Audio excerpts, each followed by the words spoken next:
자, 이어서 우리 프로그램은요, 실제로 미국 트럼프 대통령이 살 종목을 예측하는 프로그램이 아니고요. 이 한 주간의 미국 트럼프 대통령의 트윗 보면서 거기에 대한 투자의 굿 아이디어 제시해 드릴 겁니다. 자, 먼저 우리 한 주간의 트럼프 대통령 또 어떤 행보를 보였는지 화면 함께 보도록 할게요.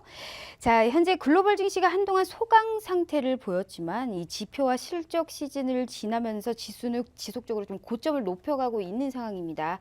이제 다시 이벤트들이 좀 기다리고 있죠. 바로 현재 지금 열리고 있는 이 스위스에서 다보스 포럼 열리고 있는데요. 자, 일단 주요 화두는 환경 문제와 앞서 말씀드렸듯이 미국과 EU의 관세 전쟁의 이 시작 여부에 대해서 관전 포인트로 알아두셔야 될 것 같습니다.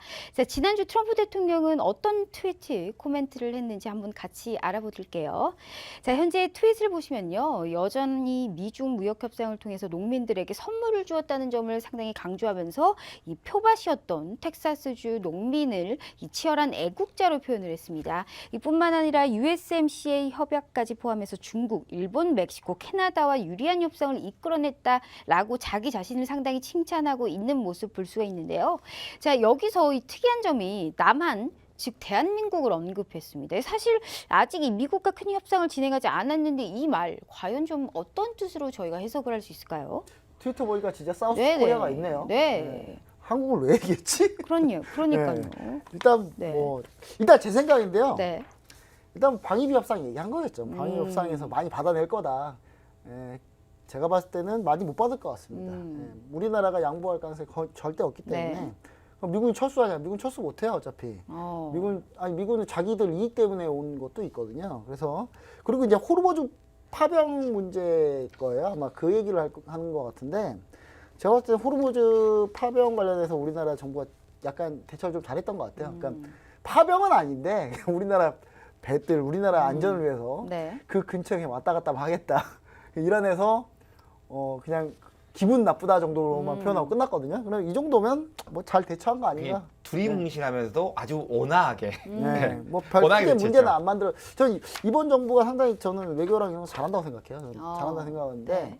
제가 봤을 때는 이 부분도 좀 상당히 슬기롭게 좀 돌파하지 않았나. 근데 트럼프 대통령은 그 진위는 잘 모르고 일단 도와준 거야, 우리. 파병해준 거야. 협상 잘한 거야. 이렇게 한 것 같아요. 우리 리치사님은 어떻게 보세요? 이거 어떤 뜻인 것 같으세요?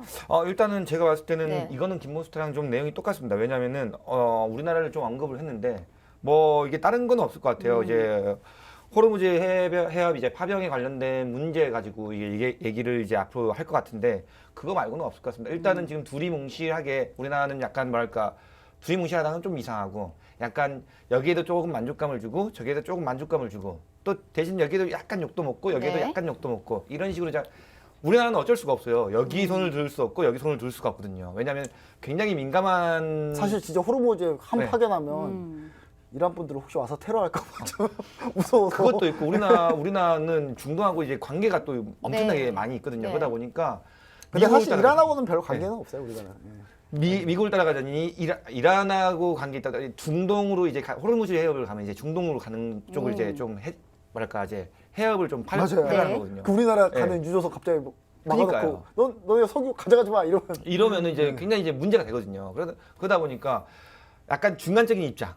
이게 제일 좋겠네요. 중도적인 입장에서 계속 그냥 눈치만 보면서 여기도 약간 만족시켜주고 여기도 만족시켜주고 근데 대신 100%의 만족감을 주지 않는 거죠. 그러면서 50%의 만족감만 아니 70%의 만족감만 주고 30%는 욕먹을 거 각오하고 이런 식으로 되는 게 오히려 저는 지금의 대응이 잘 대응한 것 같아요. 제가 봤을 때는. 알겠습니다. 자, 이어서 좀 트위터 한번 확인해 볼게요. 자, 마틴 루터 킹 데이 때는 또 이렇게 재밌는 이 코멘트를 했습니다. 자, USA라고 했네요. 일단은 이 최근 미국 증시도 계속 신고가를 기록하고 있는데 미 증시 지수 대응 전략 저희가 좀 한번 짜보는 게 좋을 것 같아요. 좀 어떻게 일단 보고 계세요, 김모스타님? 네, 일단 미 지수 대응 전략. 저는 사실 이거 처음에 질문 나왔을 때 제일 어려워요. 제일 어렵습니다. 사실 오히려 우리나라가 더 쉬워요. 왜냐하면 지금 달러 차트 보면은 달러가 올랐다가 강했다가 지금 쭉 밀려서 내려온 다음에 다시 살짝 반등한 상태거든요.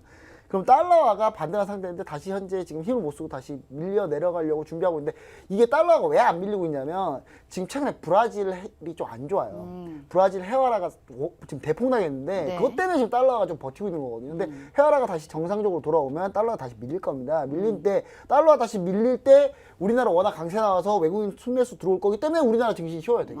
미국 밀려도 우리나라 증시 더 갈 수 있다고 봐요. 그리고 신흥국 올해는 신흥국 증시가 더 강할 거기 때문에 선진국 증시보다 미국보다 우리나라가 더 잘 갈 거기 때문에 사실 쉬운데 미증시는 어려워요. 어려워서 저는 그냥 밑에서 기다리자. 네.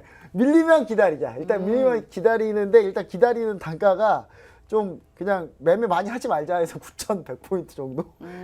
나스닥 지수로 봤을 때 9,100 이 정도에서 기다리고 강한 지지선이 있는 많이 거잖아요. 깨지잖아요. 그러면 그냥 매도 살짝 따라가고 그냥 크게 지수 많이 하지 말자. 저는 약간 이런 얘기 좀 드리고 싶습니다. 네, 우리 리치사님은 또 어떻게 좀 동일하신가요? 네. 저는 뭐 비슷하긴 한데 좀 다르죠. 저는 이제 한 달 전부터 계속 그랬잖아요. 미 증시는 그냥 나스닥 S&P는 이제 악재가 없기 때문에 계속 매수. 매수하라. 네, 네. 계속 매수. 왜냐면은 이미 미국과 중국이 1단계 합의에 대해서 땅땅 된 순간 게임 끝난 거거든요. 얘는 대신 이제 올라갈 때 막 한 방에 이렇게 막 올라가는 그런 게 아니라 매일매일 조금씩 올라가는 네. 굉장히 사람 피 말리면서 매수를 들고 있는 사람한테도 피 말리고 매도를 들고 있는 사람한테도 피 말리면서 올라가는 이런 모양새죠. 다만 당일장 오늘장은 지금 굉장히 강하죠. 오늘 지금 선물이 0.59% 지금 상승 중에 있는데 저 같은 경우는 어제 같은 경우는 매도를 봤어요. 매도를 받아서 수익이 잘 냈습니다. 네. 근데 구간대는 항상 존재해요. 매도의 구간대도 존재하고 매수의 구간대도 존재하지만은 일봉상, 그러니까 롱포 개념으로 본다면은 롱포의 개념으로 본다면은 미 증시는 아직까지는 계속 매수로만 대응하셔야 됩니다. 왜냐하면은 얘가 떨어질 수 있는 특별한 이벤트가 없어요. 지금 현재로서는 어떤 이벤트가 나온다면 그 이벤트의 강도를 보고 한 다음에 그 강도가 굉장히 세다. 그러면 그때 이제 매도를 쳐도 나스닥과 S&P는 늦지 않습니다. 그렇기 때문에 일단은 미 증시는 추세대로 그냥 계속 매수 쪽으로 보는 게 일단은 더 확실한 방법이라고 저는 판단이 됩니다. 네, 알겠습니다. 자, 이어서 이 트럼프 대통령의 코멘트 좀 이어가 보도록 하겠습니다. 아직 이란 사태가 좀 끝나지 않은 것 같습니다. 일단 미군 피해가 없다라고 했는데 알고 보니까 11명이 부상을 당했다라고 합니다. 여기에 리비아 내전까지 불거진 상황인데 자, 앞으로 유가에 대해서 어떻게 전망하는지 우리 스타분들의 의견 들어봐야 될 것 같아요. 일단 김 보스타님, 네. 자, WTI 어떻게 전망하고 계세요? 일단 트럼프 대통령 트윗을 제가 보고 있었거든요. 네네. 보고 있었는데 내용이 이제 이란 국민들을 응원하고 있네요. 정부를 뒤집어라. 네, 제가 응원할 만하다고 봅니다. 왜냐하면 제가 봤을 때는 하메네이가 이란 최고 지도자고 그 밑에 이제 하산 로하니 대통령이 있는데 로하니 대통령이 사실 중도파거든요. 미국 편이에요, 사실은. 근데 하메네이가 워낙에 강하게 하니까 이제 자기가 힘 설자를 잃었는데 미국이 갑자기 핵협상 파기해버리니까 네. 로하니 대통령이 자기 입지가 확 줄어버렸죠. 그러면서 이제 강경파들이 득세한 상태였는데 이번에 이 강경파들이 우크라이나 비행기를 격추시켜 버렸지 않습니까? 그러면서 이제 로하니 대통령이 드디어 이제 다시 목소리에 힘을 내기 시작했어요. 그래서 이제 거기에 대해서 정부를 한번 뒤집어 엎자 이러면서 미국에서 열심히 이란을 응원하고 있는데 근데 지금 이제 뭐 이런 건 예상을 했어요. 어제 사실 어제 날짜가 21일 날 어제 이라크 바그다드 그린존이면은 미국 대사관이나 이렇게 모여 있는 지역이에요. 근데 여기가 로켓 3발을 발사했는데 부상자 없었습니다. 근데 이거는 이제 이란에서 쏜 건 아니고 이제 이라크 내에 있는 이란 편인 시아파 민병대에서 아마 쏜 것 같은데 사상자는 없었습니다. 근데 지금 현재 사실 이 부분보다 WTI 유가에 영향을 미친 건 리비아 내전이에요. 리비아 내전인데 리비아 반군이 수출항까지 공급을 차단한 상태입니다. 120만 배럴 모두 가동 중단됐고요. 리비아에 120만 배럴 하나도 안 나오고 있어요, 지금. 근데 이 부분이 왜 그런지 월요일 날 다시 한번 설명을 드렸었잖아요. 지금 네. 원래 리비아 정부가 있고 혁명정부 있고 거기가 약간 근본주의 이슬람 근본주의고 그다음에 세속주의에 있는 리비아 반군이 있는데 리비아 반군이 좀 이번에 약간 좀 더 치고 올라온 그런 상황이다. 이렇게 얘기 드리면 좋을 것 같고 러시아 공군 같은 경우도 또 시리아를 공습했어요. 그러면서 터키 국경까지 군을 배치한 상태고 이제 이런 지정학적 이슈가 있는데 한번 지금 크루드 오일 차트를 보시면 아시겠지만 안 올라가요. 그 말은 무슨 말이냐? 이걸 상쇄할 수 있는 공급이 어마어마하게 지금 늘고 있는데 첫 번째로 미국이 일단 증산하고 있고요. 노르웨이도 다시 노르웨이는 증산이 아니라 노르웨이는 사실 약간 감산된 부분을 다시 올린 부분이고 가이아나는 제가 얘기했잖아요. 가이아나 갑자기 가이아나 앞바다에 어마어마한 석유 매장량이 갑자기 발견돼가지고 여기서 지금 막 뽑아 올리고 있어요. 뽑아 올리고 있고 베네수엘라가 이번에 다시 증산하고 있습니다. 그래서 제가 봤을 때는 이 부분 공급 물량이 너무 많아서 오히려 저는 리비아 반군 이슈가 오히려 소멸해버리면 유가 급락할 가능성도 있다. 또 다시 그때까지 좀 기다려보자. 오히려 지금 매수 전략 취할 수 있습니다. 단기로 매수 전략 취할 수 있는데 웬만하면 매수 전략보다는 일단 내려온 거 좀 리비아 이슈 곧 소멸할 것 같거든요. 제가 봤을 때는. 그러면 일단 120만 배럴 다시 들어오면은 유가는 좀 더 밀리지 않을까. 그래서 하락을 좀 기다렸다가 매수하는 게 낫지 않나. 하락을 보든지 아니면 하락을 기다리자. 이렇게 얘기를 좀 드리고 싶습니다. 네, 알겠습니다. 자, 일단 우리 리치스타님 의견 들어봐야 되는데 우리 리치스타님께서 일단 오일이 지금 60달러 최대한 붙여서까지 올라왔을 때 매도를 치라라고 말씀해 주셨어요. 그렇죠. 아마 60달러는 넘기지 못하고. 59.77까지 왔다가 지금 떨어졌거든요. 네. 정말 이거 완벽하게 거의 아니요, 맞추셨다라고 그때 볼 아까 수가 또 제 있는데. 거 안 맞았으니까 이것도 정확히 안 찍었으니까 안 맞은 거 왜요? 아니에요? 그런가요? 그거 아닌가요? 네네. 아니요, 멘트가 자, 아니라 자, 여기는 최대한 자. 60달러 붙여서 할까? 네, 알겠습니다. 살려오는 걸로. 네, 여기- 3포인트 인정. 오케이.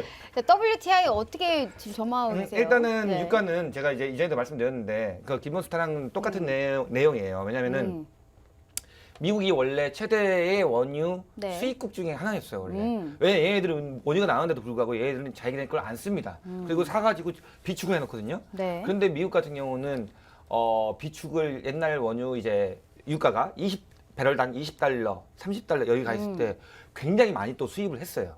그러면서 그 비축이 많이 됐죠. 그리고 또 이제 세일 오일도 많이 생산하고요. 그리고 지금 미국은 이제 원유를 이제 수입하는 것보다도 수출하는 쪽으로 이제 거의 이제 원유 산유국이라 보시면 돼요, 미국도. 네. 그러다 보니까 유가가 올라갈 수 있는 이슈는 전쟁 말고는 없습니다. 전쟁 말고는. 진짜 말 그대로 미국과 이란이 다시 한번 뭐 미사일로 뭐 테러를 받거나 아니면 미사일 전쟁에 들어가거나 아니면 전면전으로 들어가거나 이러지 않는 이상 유가가 이전에 찍었던 자리, 즉 이전에 65.65자리겠죠. 65.65자리를 찍으러 갈 수는 절대 없다고 판단이 됩니다. 그렇기 때문에 어떤 뭐 전면전이 가지 않는 이상, 왜냐하면은 유가는 학습 효과가 좀 있거든요. 네. 해외 선물 학습 효과가 있는데 이전에 한번 사우디아라비아 이제 드론 사태 때문에 한번 유가가 급등을 한번 한 적이 있었죠. 네네. 이때였죠. 이날 상승폭이 굉장히 컸습니다. 15%말 그대로 선물 쪽에서 15% 상승은 어마어마한 거였거든요. 근데 그 다음에 이때였죠. 이때 유가가 4.7% 상승했던 거였거든요. 그닥 많이 상승한 거 아니에요. 단지 고점에서 올라와서 위를 쳤기 때문에 굉장히 높은 가격대를 친 것뿐이지 상승폭으로 봤을 때는 이전의 상승폭보다는 적어요. 그렇기 때문에 내성이 생기는 거죠. 앞으로 어떤 사태가 벌어진다 하더라도 유가는 이전의 가격대를 회복해서 다시 올라가기에는 어렵다. 김몬스타님의 말하고도 좀 비슷합니다. 방향은 비슷합니다. 왜냐하면은 제가 지난주 방송에서도 말씀드렸죠. 일단 유가는 무조건 매도다. 무조건 매도인데 어디? 최대한 기다리면 60달러 근처 올라온다. 올라오면은 60달러 근처에서 매도를 치셔라. 60달러 넘기지 못할 것이다. 60달러 60.20 넘기면 손절하면 된다라고 말씀을 드렸잖아요. 네. 그렇듯이 유가는 지금 거기서 밀리는. 그래서 어제 저도 이 유가를 오일을 공식 방송에서 오일을 매도를 쳐서 한 번은 손절이 나갔지만은 두 번 손절 나왔죠. 두 번 손절 나왔다. 그 다음에는 오히려 그걸 찾아오고 물론 나스닥으로 수익을 냈지만 어쨌든 그런 모양새를 펼쳐졌거든요. 마찬가지입니다. 오늘 또 뭐 반등이 나온다면은 일단은 유가는 매도 쪽으로 보는 게 좋습니다. 그럼 짧게 골드의 전망 좀 어떻게 보세요? 골드는 네. 뭐 제가 지난주도 계속 말씀드렸죠. 밀리면 매수. 네. 네, 왜냐하면 골드는 1534 이 자리죠. 1534를 네. 이탈하면은 손절하는 조건하고 최대한 1540선, 1540대에서 매수를 들어가시라고 네. 말씀드렸습니다. 어제 찍은 자리가 1546인데 1540대라고만 제가 말씀드렸으니까 이걸 또 맞았다고 하기엔 좀 그러네요. 왜냐하면 1540대니까 41에 기다린 사람도 있을 것이고 47에 기다린 사람도 있을 것이고 네. 그러다 보니까 이거는 일단 40대니까 40대 일단은 어디든 매수 상관없습니다. 전략으로. 네, 일단은 네. 계속 매수 전략으로 대응하시는 게 일단은 맞습니다. 단 알겠습니다. 네. 1534를 깨지 않는 범위 내에서. 네, 알겠습니다.